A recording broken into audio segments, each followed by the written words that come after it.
वहाँ पे very unfortunately हमारे प्रधानमंत्री जी की डेथ हो गई। अब फूफा जी ने कहा कि इस घोड़ी पे मत बैठना, मैं घोड़ी लाया हूँ उस पे बैठना। बट ये थोड़ा हिपोक्रिटिकल नहीं है? अब जीएचक्यू रावलपिंडी को अगर जलाना होता, क्योंकि अमेरिका अपना फुटप्रिंट एक्सटेंड करते जा रहा था, नेटो का फुटप्रिंट, वो चिथड़े पहन के लड़ाई नहीं लड़ी जाती। वो हमारा अपोजिशन है या पाकिस्तान का रूलिंग पार्टी है? गालवान वैली तो सबको याद है, it's very fresh in our mind. एक जमाना तो ये था तिब्बत ने चाइना पे कब्जा बनाया, तो चाइना उसको तो खा के बैठ गया। जिसके हाथ में ताइवान आ गया, समझ लो दुनिया की सारी कंट्रोल्स उसके मुट्ठी में आ गए। वो कृष्ण मेनन बैठ गए रिपोर्ट के ऊपर। अब ये कहते हैं कि पाकिस्तान पे अटैक करके उसको मिला लो, दिमाग खराब है। तो इजराइल के साथ हमारे क्या रिलेशंस रहे हैं पास्ट में, इजराइल और आई गेस पैलेस्टीन, और क्या 2025 में क्या है रिलेशंस और क्या हम एक्सपेक्ट कर सकते हैं फ्यूचर? नेतान्याहू की सिचुएशन ये हो गई कि 7 अक्टूबर तक तो ये सिचुएशन थी कि नेतान्याहू अब जाने वाले हैं। इंटरनेशनल रिलेशन में कोई भी परमानेंट दोस्त नहीं होता, कोई भी परमानेंट दुश्मन नहीं होता।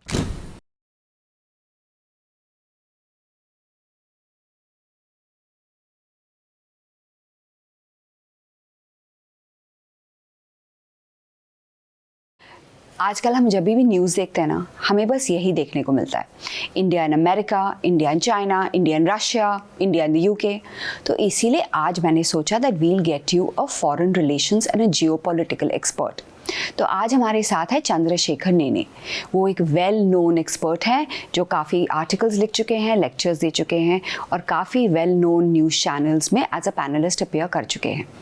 उनका एक रेगुलर व्लॉग भी आता है फॉरेन रिलेशंस पे ऑन तरुण भारत के वीडियो चैनल पे called Maha MTV। But before I introduce you to my guest, let me tell you, आप लोग हमारा कंटेंट देख रहे हैं, पसंद भी कर रहे हैं, बट मैं चाहती हूँ कि आप लोग सब्सक्राइब बटन हिट कीजिए and please subscribe right away. So now over to our guest. Hello sir. नमस्ते। तो जैसे मैंने व्यूअर्स को बताया, we are going to talk about the relationship of India with 5 or 6 countries. अब मैं आपको पूछना चाहूंगी कि रशिया के साथ हमारे हिस्टोरिकली क्या रिलेशंस रहे हैं? जी हाँ। और क्या हम एक्सपेक्ट कर सकते हैं? रशिया के साथ में हमारे रिलेशन की शुरुआत 1926 में हुई, जब जवाहरलाल नेहरू पहली बार रशिया गए थे। तो वहाँ उनको स्टालिन ने, उस समय के जो रूलर थे रशिया के, स्टालिन ने बहुत अच्छा ट्रीटमेंट दिया और उन्होंने रशिया का वो भाग दिखाया जो वो दिखाना चाहते थे। तो बहुत इंप्रेस हो गए थे कि 5-year plan is the solution for India. तो वो वापस आए, जब वो प्रधानमंत्री बने तो naturally he was leaning towards Russia. America इतनी बड़ी पावर थी, लेकिन अमेरिका से उनका ज़्यादा थोड़ा मनमुटाव ही रहा, लेकिन रशिया के साथ में उनकी अच्छी खासी दोस्ती हो गई। तो आप देखेंगे कि 1965 की ताशकंद की जो समझौता हुआ, संधि हुई, वो भी रशिया ने ऑर्गेनाइज करी थी जी। अब वहाँ पे वेरी अनफॉर्चुनेटली हमारे प्रधानमंत्री जी की डेथ हो गई, लेकिन संधि तो रशिया ने ऑर्गेनाइज की थी। तो रशिया से दोस्ती बरकरार रही। 71 में जब ये पूरी तरह से इंदिरा जी ने देखा कि अमेरिका पूरी तरह से पाकिस्तान के साथ में खड़ा है, तो इंदिरा जी को कोई दूसरा ऑप्शन ही नहीं था। उन्होंने जो 20 साल का संधि कर लिया, जो मिलिट्री स्ट्रेटेजिक एग्रीमेंट है रशिया के साथ, वो उन्होंने बना लिया। तब से लेके आज तक रशिया के साथ, रूस के साथ हमारे बहुत गहरे संबंध रहे हैं। 1990 में जब रूस का पतन हुआ, रशिया का पतन हो के अब खाली रशिया बाकी, पूरा एम्पायर तो चला गया, उसके बाद भी हमारे उनके साथ रिश्ते अच्छे रहे। यहाँ तक अच्छे रहे कि उनके मिग विमानों के लिए स्पेयर पार्ट आजकल हम प्रोवाइड करते हैं। क्योंकि पहले उनके स्पेयर पार्ट की फैक्ट्री यूक्रेन में थी, अब यूक्रेन तो चला गया, तो हम उनको वो स्पेयर पार्ट देते हैं। और अब तो आप सब जानते हैं कि हमारा ऑयल, रशिया से हम काफ़ी सारा ऑयल खरीदते हैं, जो ट्रम्प साहब को बिल्कुल रास नहीं आता। ट्रम्प साहब तो उसमें झल्ला रहे हैं कि आप खरीदते हैं। बट ये थोड़ा हिपोक्रिटिकल नहीं है? क्योंकि जो वेस्टर्न कंट्रीज हैं वो भी रशिया से खरीद रही हैं ऑयल, तो why should they have a problem अगर हम भी वही करें? तो क्यों नहीं, इसमें 2 चीज़ें हैं। एक तो सारी कंट्रीज रशिया से ऑयल नहीं ले रही है, क्योंकि वो डायरेक्टली तो नहीं ले सकती, लेकिन ऑयल तो चाहिए, तो हम रशिया से ही ऑयल लेके उसको रिफाइन करके उसको बेचते हैं। जो सबको पता है, जो सबको पता है। हम सीक्रेटली थोड़ी ना कर रहे हैं, हमारा कोई चाइना जैसा तो मामला है नहीं कि हम सारा सीक्रेटली करें। लेकिन इसके बावजूद हमारे फूफा जी नाराज़ हो गए कि आप ये ऑयल लेते हो, रशिया से लेते हो, एक तो मैंने कहा मत लो, वो लेते हो, फिर प्रॉफिट बना के बेचते हो। तो प्रॉफिट नहीं करे तो क्या फ्री में दे क्या? ऐसा तो नहीं होता है। और आपकी पूरी कंट्री प्रॉफिट पे बनी हुई है और आप हमें ये बता रहे हो कैपिटलिस्ट इकोनॉमी है इनकी। तो लेकिन इनको कोई ना कोई बहाना चाहिए। अब सिंपल देखो, मैं फूफा जी वाले को थोड़ा और एक्सटेंड करता हूँ। अब फूफा जी ने कहा कि इस घोड़ी पे मत बैठना, मैं घोड़ी लाया हूँ उस पर बैठना। I am talking about aeroplane which they are trying to sell F-35। हमें नहीं लेनी आपकी वाली घोड़ी, हमें तो हमारी वाली पसंद है। गुस्सा हो गए।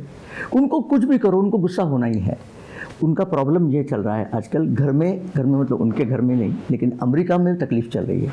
अमेरिका में because of this all this stupidities, इन्होंने जो टैरिफ बढ़ाया है ना, इसकी वजह से महंगाई बढ़ गई है। जी। टैरिफ के बारे में लोग समझ नहीं पाते कि टैरिफ देता कौन है। टैरिफ का मतलब है टैक्स। ओके। अब ऐसे प्रॉब्लम ये हो गया, अमेरिकन इकोनॉमी में प्रॉब्लम हुई है। अमेरिका के काफ़ी विशेषज्ञ ये कह रहे हैं कि ये टैरिफ से हमारी इकोनॉमी गर्त में जा रही है। ओके। और इसका नतीजा सामने आ रहा है, क्योंकि महंगाई बढ़ रही है वहाँ पे। हमारे यहाँ महंगाई बढ़ती है तो कितने आंदोलन हो जाते हैं। हाँ। अमेरिका में भी आंदोलन शुरू हो गए। अब उनको समझ में नहीं आ रहा करे तो करे क्या। अच्छा, तीसरी ये चीज़ है कि झगड़ा सबसे मोल लिया है। और इधर तो कहते हैं ग्लोबलाइजेशन, उधर कहते हैं झगड़ा करो। अमेरिका को रेयर अर्थ मटेरियल जो चाहिए, जिससे कार की बैटरी बनने वाली है, वो मिल नहीं रहा है। और चाइना से भी झगड़ा कर लिया, चाइना ने भी रोक लिया सप्लाई, रशिया तो देता ही नहीं इनको। तो अभी वो एलॉन मस्क जो ट्रम्प का खास दोस्त था, वो भी झगड़े पे उतर आया है, क्योंकि उसकी कंपनी की कारें नहीं बन रही अब, क्योंकि वो रेयर अर्थ नहीं मिल रहे।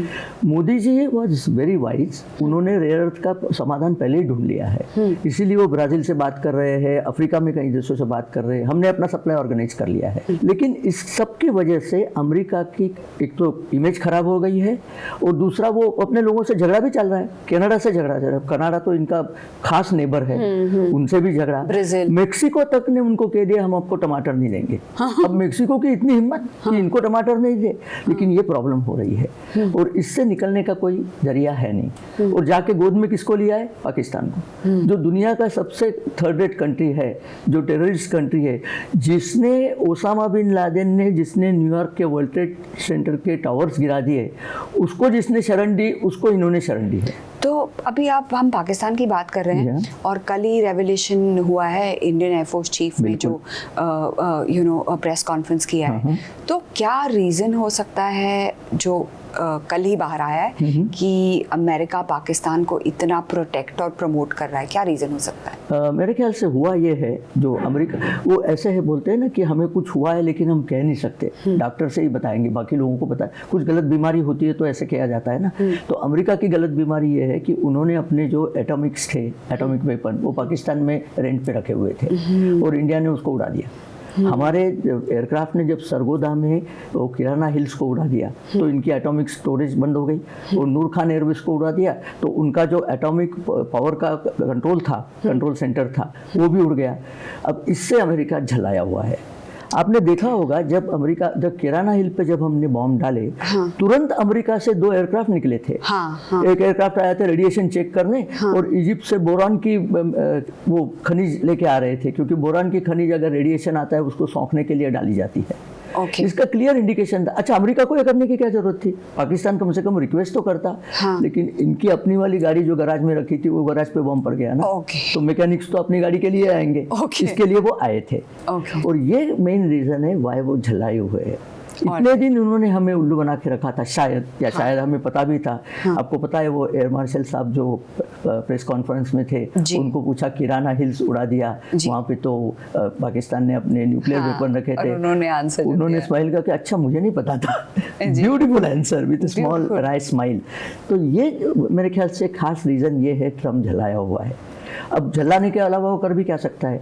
चक्कर ये है कि बहुत लोगों को अब तक समझ में नहीं आया, इसमें हमारे अपोजिशन वाले भी है, इनको भी समझ में आया कि इंडिया किस स्थिति में पहुंचा है। हिंदुस्तान खाली चौथे नंबर की इकोनॉमी नहीं है, जो साल के अंत तक तीसरे नंबर पे जाने वाली है, लेकिन it has become a power centre now.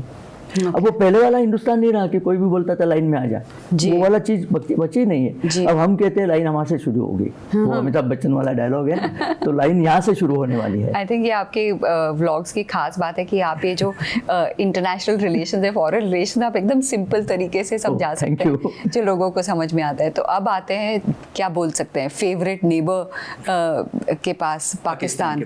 तो पाकिस्तान के रिलेशंस जो हैं सबको मतलब पता है, लेकिन आप फिर भी बताइए कि हम आगे क्या एक्सपेक्ट कर सकते हैं, और क्या पाकिस्तान कभी सुधरेगा या क्या हम एक्सपेक्ट कर सकते हैं फ्यूचर में? देखो, ये हमेशा कहा जाता है हर एक देश के पास अपनी सेना होती है।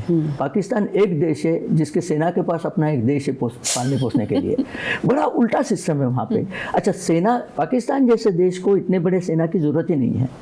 तो वो क्या कहते हैं, इंडिया का हवा बताते, हिंदू खा जाएगा, हिंदुस्तान हमें खा जाएगा, इसलिए हमें बना के रखो।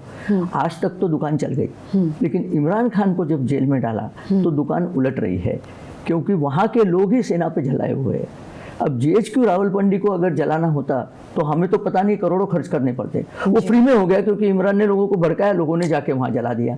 तो ये थोड़ा चेंज हो रहा है, लेकिन जिस मुद्दे पे इन्होंने रेडिकलाइजेशन करके रखी है, लोग बाग सुधरने वाले नहीं है। वो कुत्ते की पूंछ ही है, वो सीधी होने वाले नहीं है। तो हमारी तकदीर ही खराब है कि हमें ये नेवर मिला हुआ है, लेकिन उनको अपनी जगह पे दरोबस्त रखना ये हमारा काम है। जब मोदी जी ने अटैक्स कराए अभी रिसेंट वाले पाकिस्तान के ऑपरेशन सिंदूर में, और इतना बड़ा नुकसान पाकिस्तान का कर दिया, उसके बाद में लड़ाई करने में कोई पॉइंट ही नहीं था। जबकि ट्रम्प जी चाहते थे कि लड़ाई बनती रहे। जैसे इन्होंने यूक्रेन लड़ाई करवाई, वो ट्रम्प जी ने नहीं करवाई, दूसरे किसी ने करवाई, लेकिन अमेरिका नहीं करवाई, क्योंकि अमेरिका अपना फुटप्रिंट एक्सटेंड करते जा रहा था, नेटो का फुटप्रिंट, जो पुतिन को कतई पसंद नहीं था। इसके लिए लड़ाई हुई है। उनकी ये मंशा थी कि हिंदुस्तान पाकिस्तान अगर लड़ते रहेंगे तो हमारे हथियार बिकते रहेंगे, वरना हथियार लेगा कौन? अब कोई लड़ने वाला नहीं है तो हथियार कोई बेचने वाला नहीं है। इनका एक ही है, मेरे हथियार बिके, मुझे पैसे आए, अगला वीक रहे, मेरे पे डिपेंडेंट रहे। अगर हिंदुस्तान खुद इंडिपेंडेंट हो रहा है, इकोनॉमिकली इंडिपेंडेंट मैं कह रहा हूँ, तो ये कैसे उनको रास आता है? इसके लिए ये सब झगड़े शुरू किए हैं, इसके लिए फिर पाकिस्तान को वापस हवा देना शुरू किया है। लेकिन अब वो चिराग में तेल है नहीं, हवा दे के वो बुझने वाला चिराग है, उसमें कुछ होने वाला नहीं है। लेकिन अब ये कहते हैं कि पाकिस्तान पे अटैक करके उसको मिला लो, दिमाग खराब है। साथ में लेने की जरूरत नहीं है जी, बिल्कुल। लेकिन हमें अपने को प्रोटेक्ट करके रखना पड़ेगा, ये बहुत ज़रूरी है। अगर किसी आपके घर के कोई फर्नीचर में बहुत ज़्यादा टर्माइट आ गई, तो आप वो तो टर्माइट को जलाओगे ना, वो टर्माइट को वापस घर में तो नहीं लाओगे। ये वाला करना, ये टर्माइट सी है, इनको जितना हो सके कंट्रोल करते रहना है जी। ये भी अमेरिका की ही चाल है जी। तो अमेरिका को जहाँ तहाँ झगड़े फैलाने हैं, खुद ने करने हैं, लोगों ने करने हैं, ताकि मेरे हथियार बिके। और हम तो अब उनसे हथियार भी नहीं ले रहे।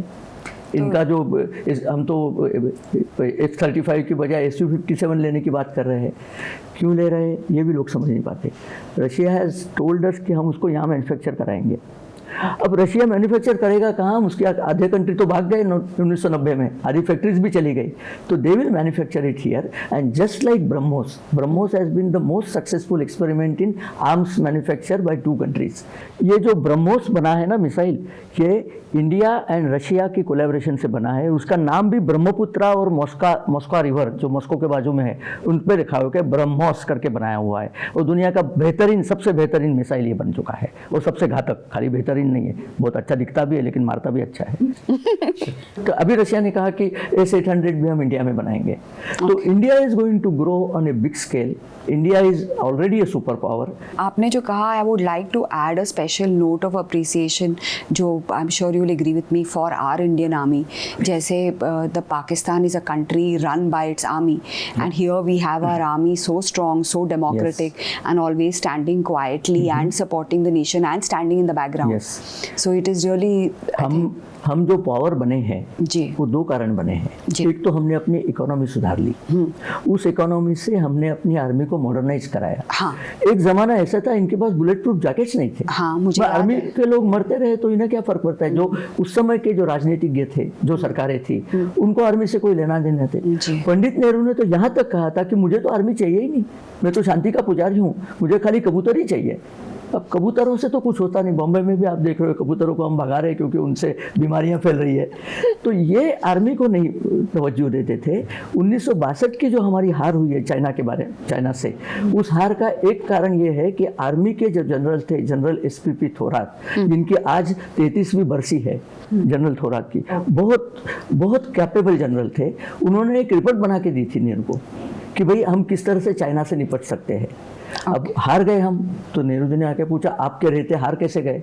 इन्होंने कहा वो रिपोर्ट मैंने दी थी वो आपने पढ़ी नहीं। उनका मेरे पास तो आई नहीं रिपोर्ट। इन्होंने कहा मैंने थ्रू प्रॉपर चैनल इसलिए डिफेंस मिनिस्टर को दी थी। वो कृष्ण मेनन बैठ गए रिपोर्ट के ऊपर, दिया ही नहीं उन्होंने नेहरू को। तो नेहरू जी ने ये कहा है कि it's very sad and unfortunate that I didn't see this before. उन्होंने बताया था कि चाइना वाले अंदर घुसेंगे, चिंता मत करो, उनकी सप्लाई लाइन लॉन्ग हो जाएगी, उनको तो वैसे ही मार देंगे, अब चिंता मत करो। अब खैर बीती बातें वैसी है। इस बार का जो हुआ है नरेंद्र मोदी जी का, उन्होंने आर्मी को खुली छूट दे रखी है। पॉलिटिकल डायरेक्शन हम देंगे, पॉलिसी डायरेक्शन हम देंगे, करना क्या है ये आप जानते हो। इंदिरा जी ने भी यही किया था 1971 वॉर में। सैम मानेकशॉ ने जब उनको कहा था कि मुझे 6 महीने चाहिए, जब मैं आपको वॉर जिता के दूंगा रैप करने के लिए, तो उन्होंने कहा कि आप ले लो 6 महीने, लेकिन मेरे को जीत चाहिए, और जीत गए जी। इस बार भी यही हुआ। आर्मी के जनरल अभी दिलबाग सिंह भी अभी जो आए थे, उन्होंने भी कहा कि हमें पूरी छूट मिली थी किस तरह से कार्रवाई करनी है, लेवल क्या रखनी है वो पॉलिटिशियंस बताएंगे कि भाई एटम बम नहीं डालना है, जाके इंटेंसिटी क्या रखनी है, कहाँ करना है, कैसे करना है, कब करना है। और उसके बाद का जो पूरा जो हमला हो जाता है, then politicians have to take charge कि भाई हमने क्या किया, क्यों किया। जब इन्होंने बताया कि हमने खाली टेररिस्ट इंफ्रास्ट्रक्चर को तहस-नहस किया है, हमने किसी भी तरह से सिविलियंस पे अटैक नहीं किया, हालांकि पाकिस्तान ने अपने सारे ड्रोन श्रोन भेज के सिविलियंस को खराब कर दिया था, सिविलियंस पे डालने की कोशिश करी थी, लेकिन हमारी एयर डिफेंस इतनी माकूल है कि एक भी उनका ड्रोन सक्सेसफुल नहीं हुआ। उसके ऊपर हमारे अपोजिशन जल आ गए, उन्होंने कहा ऐसे कैसे हो गया, आप सीधे बताइए। अपोजिशन की तो बात ही छोड़ो, वो हमारा अपोजिशन है या पाकिस्तान का रूलिंग पार्टी है, समझ में नहीं आता। इस टाइप की स्टेटमेंट्स आ रही है, ये भी एक बहुत गलत है। और आर्मी को कंग्रेचुलेट तक नहीं किया उन्होंने, उल्टे आर्मी पे सबूत दो करके, वो सबूत वाला एक गैंग जो है ना दिल्ली में, वो सबूत मांगते फिर रहे थे। अब पाकिस्तान से सबूत मांगो ना। एनीवे तो पाकिस्तान का इलाज ये है कि ताकत बढ़ाए रखो, उनको बीच बीच में वैसे ही मारते रहो। उन्होंने कुछ, हम तो मोदी साहब ने बताया कि आपने अगर फिर कोई हरकत की तो हम मारेंगे। हमने ये अंतर्गत ये सोच रखा है कि उनको तो मारते ही रहेंगे, हरकत करे ना करे, ताकि वो हरकत नहीं करेंगे बाद में। ये क्लास का जो बुली होता है ना, उसको इसी तरह से सीधा किया जाता है, उसको 2 डंडे मारो तो अगले से वो करेगा नहीं। ये हालत है इनकी। तो हम अगर बुलीज की बात कर रहे हैं तो आते हैं हमारे दूसरे नेबर जो हैं बिग बुली, और ट्रम्प ने कर दिया जो कभी किसी ने सोचा नहीं था, that is manage to unite India and China. तो क्या मतलब हमारे रिलेशंस क्या रहे हैं चाइना के साथ? गालवान वैली तो सबको याद है, it's very fresh in our minds, we have not forgotten. और क्या हम एक्सपेक्ट कर रहे थे ये जो रीसेंट स्टेटमेंट है ऑफ सपोर्ट जो चाइना ने किया है, हाथी के दांत एक दिखाने वाले खाने वाले, ऐसी बात है या क्या है आपको लगता है? देखो, चाणक्य ने एक बात लिखी थी कि the enemy of enemy is your friend. आपके दुश्मन का दुश्मन आपका दोस्त होता है। अब चाइना ने भी चाणक्य पढ़ के रखा है, उनके पास सुन त्सू था, उसने भी यही लिखा था। आज के दिन में ट्रम्प और चाइना दुश्मन है, और अभी ट्रम्प हमसे झगड़ा कर रहा है, तो naturally China will go with us to fight Trump. इससे ज़्यादा, इसको ज़्यादा तवज्जो देने की ज़रूरत नहीं है। बहुत बढ़िया, आप हमारे साथ हो, हमारे साथ ही बने रहो, जैसा हो, जितना हो सके अक्साई चीन खाली कर दो, ये हमारा स्टैंड होना चाहिए, जो हम अभी करेंगे। मतलब तो चक्कर ये है कि चाइना के साथ में हमारे रिलेशन 1949 तक बहुत अच्छे थे। चांग कई शेक उनका रूलर था, उससे हमारी अच्छी दोस्ती थी। वो डॉक्टर कोटनिस की, अगर आपको याद हो पुरानी, हमारे यहाँ एक डॉक्टर कोटनिस करके सोलापुर के सर्जन थे। उन्होंने चाइना में जो सिविल वॉर हो रहा था, उनके मरीजों के लिए वहाँ अपनी जान गंवा दी उनके लिए। तो he is actually hero in China. Doctor Kotnis की अमर कहानी करके एक पिक्चर भी उस पर बनी थी। मैं पुरानी बात बता रहा हूँ। लेकिन बाद में जब चाइना में कम्युनिस्ट राज आ गया, तो माओ त्से-तुंग ने ये डिसाइड कर लिया कि हमें अब एक्सपैंड करना है और एशिया में हमारी पावर हो, ऐसे होना चाहिए। उसकी तकदीर से हमारे प्रधानमंत्री जवाहरलाल नेहरू थे, जो उसकी चाल समझ नहीं पाए। 1951 में इन्होंने वो बांडुंग कॉन्फ्रेंस करी थी, जिसमें पंचशील का उद्घोष किया गया था। पंचशील मतलब कोई किसी में दखल नहीं दे, ब्ला ब्ला ब्ला। और ये करते करते इन्होंने तिब्बत निकल गए चाइना वाले, और हम कुछ कर नहीं सके, क्योंकि नेहरू जी को पता ही नहीं चला कि तिब्बत का इम्पोर्टेंस क्या है। तिब्बत जो है उसका इम्पोर्टेंस बहुत अलग तरह से है। तिब्बत से दुनिया की 5 बड़ी रिवर्स निकलती है। सिंध, जिसको हम सिंधु बोलते हैं, सिंधु वहाँ से निकलती है, गंगा जी वहाँ से निकलती है। मेकोंग रिवर जो पूरी साउथ ईस्ट एशिया में जाके फाइनली कंबोडिया में, वियतनाम में जाके समंदर को मिलती है, वो तिब्बत से निकलती है। और चाइना का सबसे बड़ा रिवर जो यांगत्से है, वो भी वहीं से निकलती है। इसके लिए तिब्बत का कंट्रोल चाहिए था चाइना को। तिब्बत में है क्या, वैसे कुछ नहीं है इसके अलावा, लेकिन उन्होंने ले लिया और हमारे लोगों को समझ में नहीं आया तिब्बत का इंपॉर्टेंस, बहुत गलत हुआ वो। और आज तक भी तिब्बत अच्छा तिब्बत कभी भी चाइना का पार्ट नहीं था, कभी भी नहीं था। एक जमाना तो ये था तिब्बत ने चाइना पे कब्जा बनाया था, ये भी इतिहास में ये भी है, ये भी लोगों को पता नहीं है। नहीं, मुझे भी नहीं। लेकिन अब ठीक है, जो है चला गया, तो चाइना उसको तो खा के बैठ गया। उसके बाद में उसने कहा क्योंकि अरुणाचल भी ले लेते हैं, फिर दार्जिलिंग तक आ जाएंगे, ये उनकी मतलब मंशा थी। तो लड़ाई छेड़ दी उन्होंने। और नेहरू जी का तो हमारे सिस्टम था कि आर्मी की इंपॉर्टेंस ही नहीं थी जी। तो लड़ाई में भी आर्मी का वो नहीं लिया गया, समाधान नहीं लिया गया, सुझाव नहीं लिए गए। पुराना इतिहास है। इसके बाद अब देखो 62 वॉर एवरीबडी नोज, 67 में नथुला में चाइना ने कुछ शरारत की थी, इतनी मार पड़ी उनको कि उसके बाद में शरारतें बंद हो गई, ये कोई देखता ही नहीं है। 67 में, फिर 1979 में चाइना ने वियतनाम पे हमला बोला था। वो वियतनाम में इतनी मार लगाई, छोटा सा देश है, वो चाइना दुम दबा के भाग गए। हेडलाइन आई थी कि वियतनाम गिव्स चाइना ए ब्लडी नोज, तो इतना मारा उनको। तो चाइनीज आर्मी ने अब तक एक भी लड़ाई जीती नहीं है सिवा 62 के, सब जगह मार खा के आए हैं, क्योंकि लड़ाई की हैबिट ही नहीं है, ये बस दादागिरी करते रहते हैं। अब नरेंद्र मोदी जी ने जो 14 में when he came to power along with Manohar Parrikar the then defence minister, he decided कि पूरी जो नॉर्थ ईस्ट बॉर्डर है उसको आर्मी की दृष्टि से बलवान बनाया जाए, रोड्स बनाए जाए, एयरपोर्ट बनाए जाए, सारी चीज़ें बना के रखिए। आज के दिन में लद्दाख में 5 एयरपोर्ट है, लोगों को ये पता नहीं रहता, उसमें से 4 एयरपोर्ट सिर्फ फाइटर प्लेन्स के लिए है। ये मुझे भी नहीं पता। तो ये थॉइसे वगैरह नाम भी है मेरे पास उनके। बिकॉज ऑफ दिस चाइना घबराया हुआ है कि चाइना के जो एयरपोर्ट है वो तिब्बत में पीछे की तरफ है। It takes 3 hours for the planes to come to Ladakh. इसका मतलब 6 घंटे का एडिशनल फ्यूल ले जाना पड़ता है। इसका मतलब उतने बम कम होते हैं। इसका और मतलब ये है कि फ्लाइट आते जाते में 6 घंटे लग जाते हैं। हमारे चंडीगढ़ से फ्लाइट 20 मिनट में पहुंच जाती है लद्दाख, और अब तो वहाँ भी एयरपोर्ट बना के रखे हैं। तो चाइना के कोई मैच नहीं है। तो अब कब छोड़ना है अक्साई चीन, यही हमें देखना है। तो नरेंद्र मोदी जी उस टाइप से बातें चला रहे हैं। और अब चूंकि हिंदुस्तान का इंपॉर्टेंस बढ़ रहा है तो अब चाइना भी अपने औकात में आएगा। दूसरी बात यह है कि चाइना ऑल्सो रियलाइज कि economy is the main thing. India का मेन प्रॉब्लम तो यही था ना, इकोनॉमी वीक थी तो हम क्या करते, वो चिथड़े पहन के लड़ाई नहीं लड़ी जाती। You need uniforms for that, you need bullet proof jackets, जो आप दे नहीं रहे थे, अब देना शुरू हो गया। अब सेना बड़ी पावरफुल हो गई। We are I think the second largest army after China, standing army, and 4th largest in power. क्योंकि हमारे इक्विपमेंट उतने ज़्यादा नहीं है शायद। चाइना के पास बहुत इक्विपमेंट है, बहुत ज़्यादा है, लेकिन समझ नहीं पाते लोग। चाइना हिंदुस्तान की लड़ाई सिर्फ एक छोटे से एरिया में है, वहाँ इतनी आर्मी आ ही नहीं सकती, तो वो आदमी घर पे बैठे रहेगी, काम नहीं आएगा उनका कुछ। हमारी आर्मी वहाँ बढ़िया मौजूद हो सकती है। चाइना को 14 कंट्रीज आर बॉर्डरिंग चाइना, और हर बॉर्डर पे उनके झगड़ा है। मीन्स उनको सब जगह आर्मी रखनी पड़ती है, नहीं तो यहाँ गड़बड़ हो गई तो वहां से मारेंगे, क्योंकि वो झगड़ा मोल लेते। अच्छा, हिंदुस्तान अपनी चालें इतने सही चल रहा है। वियतनाम को हमने ब्रह्मोस दे दिया है, क्योंकि चाइना को उधर से डेंजर आ गया। फिलीपींस ब्रह्मोस मांग रहा है, इंडोनेशिया तक ब्रह्मोस मांग रहा है, और हम सबको देंगे, पैसा भी मिलता है। और चाइना के अगेंस्ट हम पूरी स्ट्रेटेजी बना रहे हैं। सिंगापुर में जो मलाक्का स्ट्रेट है, ये लोगों को पता नहीं रहता, उसकी पूरी पुलिसिंग इंडियन नेवी कर रही है। उन्होंने इंडियन नेवी को रिक्वेस्ट करा है कि यहाँ पे बहुत पायरेसी का तकलीफ है, तो आप करिए। चाइना की शिप्स जो गल्फ से तेल लेके जाएगी वो मलाक्का स्ट्रेट से जा नहीं सकती, वो आजकल नीचे से इंडोनेशिया में सुंडा स्ट्रेट करके है काफ़ी साउथ में, वहाँ से जाने की कोशिश करते हैं। लेकिन हमने निकोबार में बेस बना रखा है, हम उनकी शिप को जाने नहीं देंगे। कल को लड़ाई हो गई तो तेल कहाँ से लाओगे, इसलिए गवादर लेना चाहते थे। वो बलोचियों ने वो भी काम खत्म कर दिया उनका, अब न गवादर न कुछ, अब तो सिर्फ गदर ही गदर बाकी है उनके पास। ये चीज़ चाइना की हो गई। उनको भी पता है, मैंने चाइना के इकोनॉमी पे भी काफ़ी स्टडी किया है। आज के दिन में they are in dire state, बहुत खराब इकोनॉमी चल रही है। रियल इस्टेट की 3 बड़ी बड़ी कंपनियां अब धराशायी हो गई, इतनी बड़ी थी कि हमारे पूरे रियल इस्टेट का मार्केट भी इकट्ठा करे तो उसके 3 गुना बड़ी कंपनी थी। एवर गार्डन करके एक थी, 3 थी कंपनियां, वो पूरी खत्म हो गई।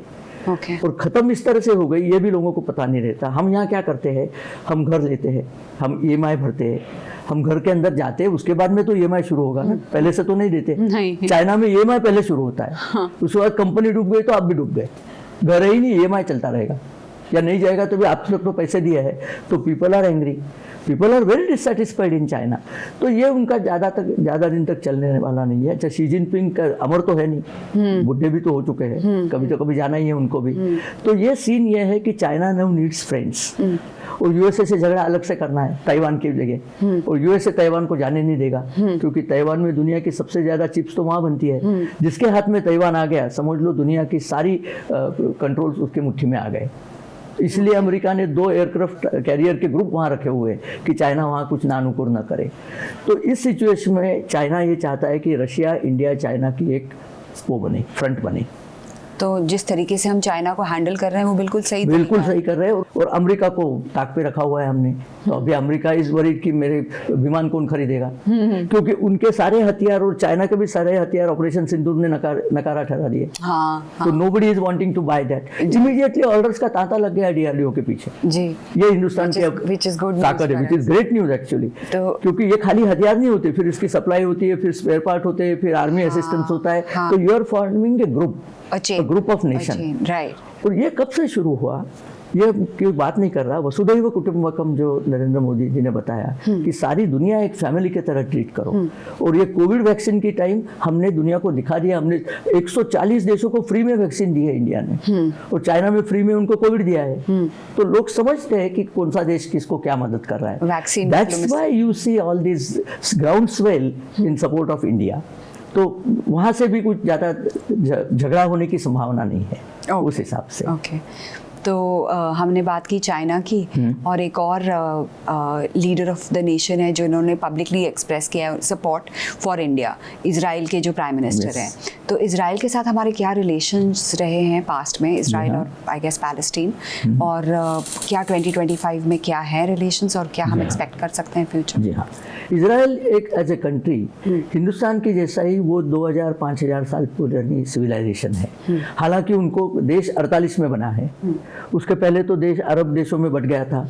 अब फिलिस्तीनी जो लोग हैं, Palestine is an English word, उसका अरबिक वर्ड है फिलिस्तीन। फिलिस्तीनी लोगों का देश आज तक कभी नहीं था। ये जो चिल्लाते रहते हैं ना, ये टुच्चे जगह पे फिलिस्तीनी लोग रहते थे, but there was never a country called Palestine. फिलिस्तीन एक देश नहीं था। अब इजराइल में वो भी थे, इजरायली भी थे, तो इजराइल तो आज़ाद हो गया, 1948 में आज़ाद हो गया। 48 में आज़ाद होते ही यूनाइटेड नेशन में जब वोटिंग के लिए आई, India has voted against Israel. क्योंकि नेहरू जी को डर था कि अगर इजराइल के बाजू से वोट करे तो यहाँ के मुस्लिम लोग नाराज हो जाएंगे। इसकी वजह से यह सिलसिला 1992 तक चलता रहा। 1992 में पहली बार इजराइल में हमने एम्बेसडर दिए हैं, and then we established the diplomatic relation. मतलब अभी फ्रेश 92 के ज़्यादा दूर नहीं ना, अबाउट 28 ईयर्स बैक। लेकिन इसके बावजूद Israel knows who is their friend, India, the right planners in India know who is their friend, क्योंकि इजराइल भी सारी मुस्लिम ताकतों से लड़ रहा है। अब जो है सो है, उसको आप मतलब you cane sugar coat that thing. और इंडिया के भी आजू बाजू में यही लोग पड़े झगड़ा करने के लिए। तो जब 1971 की वॉर हुई थी, this is on record, India was facing shortage of ammunition. Israel ने फोन किया, एक जनरल ने इस पे बताया है कि आप खाली आपके पोर्ट्स तैयार रखो, हम 2 शिप्स भेज रहे हैं फुल ऑफ एम्यूनिशन, बगैर पैसे दिए, आप ठोको उनको, बस हमको यही हमारी फीस है। ये तब से तांता चल रहा है हेल्प करने का। आज भी हमारे पास बराक वगैरह जो मिसाइल्स है, which are anti missile missiles, they are provided by Israel. And now we are doing a joint development of arms industry along with Israel. क्योंकि इजराइल बड़ा because of their situation, उनको सारा झगड़ा ही करता रहना पड़ता है। Because of their situation, they are very good at defense innovations. Yeah, that's true. वो हमें फायदा देना चाहते हैं। नेतान्याहू की सिचुएशन ये हो गई कि 7 अक्टूबर तक तो ये सिचुएशन थी कि नेतान्याहू अब जाने वाले हैं। उनके ऊपर काफ़ी करप्शन के आरोप लगे थे, वो पता नहीं। वो 7 अक्टूबर हो गया 23 को। 7 अक्टूबर मीन्स वो जो अटैक हुआ इजराइल पे, और काफ़ी हमास ने जो अटैक किया, उसके बाद से पूरा पासा बदल गया। तो Netanyahu has taken revenge now on them. इन्होंने कुछ 1400 लोगों को मारा है। आज तक मेरे ख्याल से फिलिस्तीन गाजा स्ट्रिप में कुछ 48,000 लोग मर गए हैं। आप उसका वो देखो, बुरा तो लगता है, दोनों तरफ से लोग मरे तो बुरा लगता है, लेकिन गाजा स्ट्रिप वाले लोगों को बहुत अच्छी लाइफस्टाइल दी थी। उसके बावजूद उन्होंने ये मसला खड़ा कर दिया, क्योंकि Hamas wanted to be present. जैसे पाकिस्तान आर्मी की बात है ना, अगर इंडिया से झगड़ा नहीं करो तो उनका वजूद ही खत्म हो जाता है। इजराइल से झगड़ा नहीं करो तो हमास का वजूद ही नहीं है। ये वो वाला सीन चल रहा है। लेकिन बावजूद इसके ये झगड़ा तो चलता ही रहेगा। यहाँ पे कोई चांस नहीं है कि झगड़ा, क्योंकि वो अभी तक होस्टेज रिलीज भी नहीं कर रहे। परसों तो उन्होंने एक वीडियो दी थी होस्टेज की, बड़ी दर्दनाक वीडियो, हमने सबने देखी है वो। तो ये सीन वहाँ पे है। एक मैं इंटरेस्टिंग बताता हूँ, मैं 6 साल पहले इजराइल गया था। जेरूसलम गया था और जॉर्डन गया था, वहाँ के जो फिलिस्तीनी लोग हैं वो मोदी जी की तारीफ कर रहे थे। सो आई वॉज सरप्राइज। मैंने पूछा भाई क्यों आप कह रहे हो? अरे उन्होंने नेतान्याहू को 2 टूक सुना दी, देखो कैसे है मोदी जी। और वहां से इजराइल में तो हमारी दोस्ती पहले से ही है। हाँ। तो Modi ji plays his card so well कि दोनों जगह से उनको तारीफें मिल रही है जी। बहुत अच्छी चीज है। हालांकि इस झगड़े में हमको पढ़ना नहीं है क्योंकि उनका झगड़ा चल रहा है और इजराइल से हमने ताल्लुकात अच्छी रखने। आज ट्रम्प के टैरिफ के बाद में भी Israel has supported us. Netanyahu has come openly in support of India and which I never thought would happen because they are so much dependent on America. Right. पर हिम्मत देखो बंदे की, और दोस्ती का तकाजा देखो कितना चल रहा है। जी जी। तो ये एक बहुत अच्छा दोस्त है और ईमानदार दोस्त है, हमें धोखा नहीं देगा। Okay. हालांकि एक चीज मैं बताना चाहता हूँ, मैं सब लोगों को बताता हूँ, इंटरनेशनल रिलेशन में कोई भी परमानेंट दोस्त नहीं होता, कोई भी परमानेंट दुश्मन नहीं होता। What is permanent is interest of the nation. हमारे देश के मफाद, फायदे, लाभ वो परमानेंट है, दोस्त दुश्मन आते रहेंगे। इसको अब चाइना को उस पर्सपेक्टिव से देखो कि अभी वो अपना दोस्त है, ठीक है, आगे दुश्मन हो जाएगा, वो भी ठीक है, चल रहा है, साथ में तो जीना है ना। ऐसा तो नहीं हम आपको खत्म करके जिएंगे। That is the situation. Okay नहीं, ये आपने बिल्कुल सही एक्चुअली समरी थी ऑफ फॉरेन रिलेशंस कि कोई परमानेंट दोस्त नहीं होता और कोई परमानेंट दुश्मन भी नहीं होता।